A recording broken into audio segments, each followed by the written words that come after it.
As of today, I've started a new book, How to Teach for Exams. This is part of the Pearson How To series.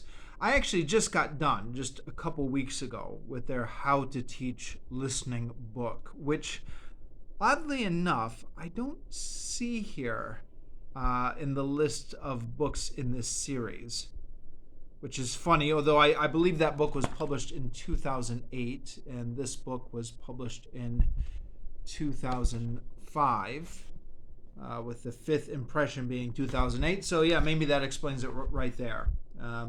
That's why How to Teach Listening is not on here, maybe. Although strange, isn't it, that they would have How to Teach for Exams before How to Teach Listening, right? I mean, listening is a lot more basic in um, ESL courses, but all right. Anyways, yes. So this is a book here on how to teach for exams. This is obviously not pleasure reading. This is for professional development. And I just got done with a book in this series a couple weeks ago and posted my review of it. If you watched that review, and I'll try to remember to link to it in the description down below, I did give it a rather tepid review, a rather mixed review, but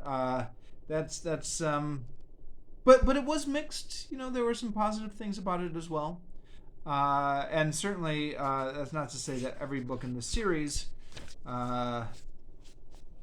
need to be underwhelming. This one could be better. We'll see.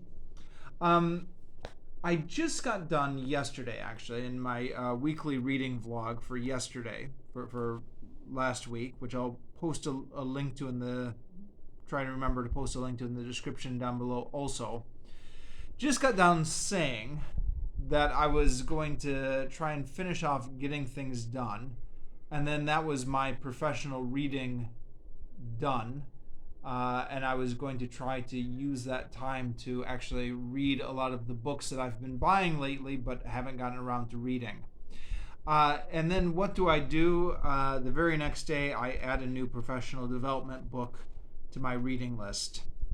Well, the reason is I'm been assigned a project for work in which I have to research, well, yeah, research best practice for how to teach exams. And I went to the school library, and this seemed to be like the most applicable book they have. So it's for a work project, and it's also for work in the sense that it's something I'm supposed to be working on during my work hours.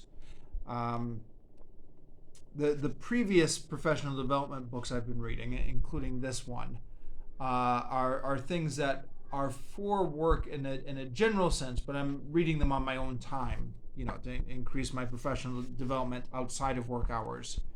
This one I'm actually allocated some hours at work to work on this. Now, I don't think the intention is I'd read a book cover to cover. And I'm also supposed to be looking at a variety of sources. You know how these research projects go.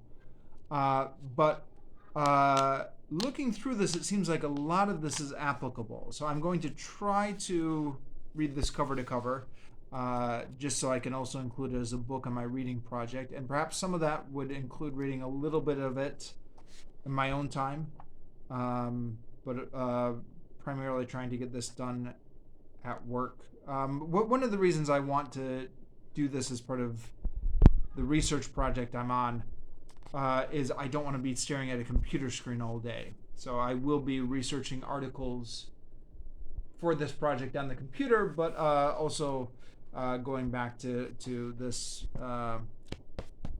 you know, getting a break from the computer screen and the blue light and all that. If it's, I mean, who knows what the long-term effect of all those computer screens are, but I tend to feel at least that physical paper is easier on my eyes than the computer screen. And I am really hoping, both because of the deadlines for this project and because I don't want my own reading list to get backed up. Like I mentioned yesterday, I'm trying to free up some space in my reading rotation to read some of the novels I've been buying lately but haven't had a chance to read. I'm really hoping to finish this off within a couple weeks. Now, I said that last time when I had the How to Teach Listening book, and then that just dragged on for several weeks. Partly because I'm a slow reader, and partly because I'm not good at actually dedicating the time to read these things. So, this is a short book. It's, what is it? It's about 140 pages of text and then some various appendices. So, if I buckle down and dedicate the time to this, maybe I can finish this up in a couple weeks. We'll see. And in addition to being for this research project, it also is, in theory, good for my professional development, because I have taught over the years a lot of exam classes, and will continue to do so. In fact, as the authors of this book say somewhere right in the beginning, where was it? Yeah. All teachers of English who are currently teaching... No, where is it?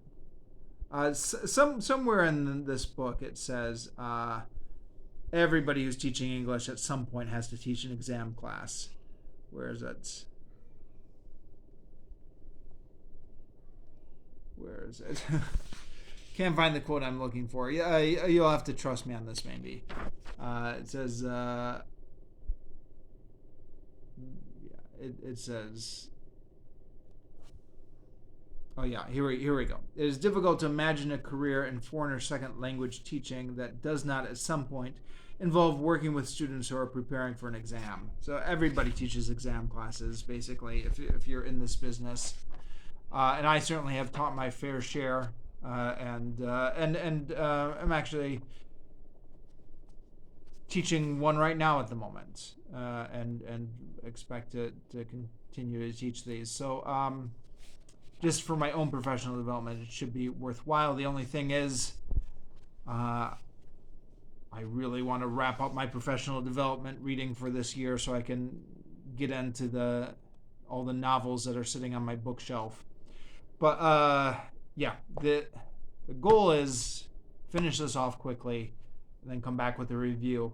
If I decide, or if I discover that this is not actually working for the work research project and I'm reading this on my own time instead of during the work hours, I may abandon this one, in which case I'll make a follow-up video about why I'm moving this to my abandoned reading list, or as it's called on BookTube, D and F, did not finish.